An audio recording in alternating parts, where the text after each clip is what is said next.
তিনটি জিনিস মানুষকে ধ্বংস করে, তিনটি জিনিস মানুষকে রক্ষা করে। তিনটি জিনিস মানুষকে ধ্বংস করে, তিনটি জিনিস মানুষকে রক্ষা করে।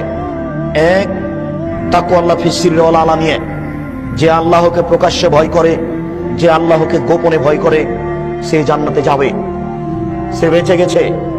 যে আল্লাহকে প্রকাশ্যে ভয় করে, যে আল্লাহকে গোপনে ভয় করে, সে জান্নাতে যাবে, সে বেঁচে গেছে।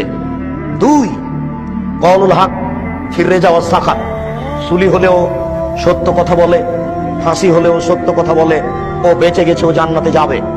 সুলি হলেও সত্য কথা বলে, ফাঁসি হলেও সত্য কথা বলে, ও জান্নাতে যাবে, ও বেঁচে গেছে।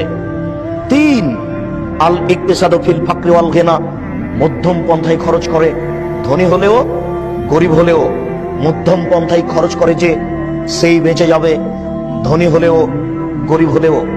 হঠাৎ করে ধনী হয়েছেন, প্রতিদিন বাজারে 10 কেজি ওজনের রুই মাছ কিনিয়েন না।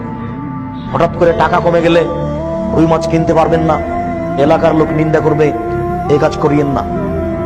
হঠাৎ করে ধনী হয়েছেন, স্ত্রীর জন্য 5,000 টাকা দিয়ে শাড়ি কিনিয়েন না, এটা ভুল।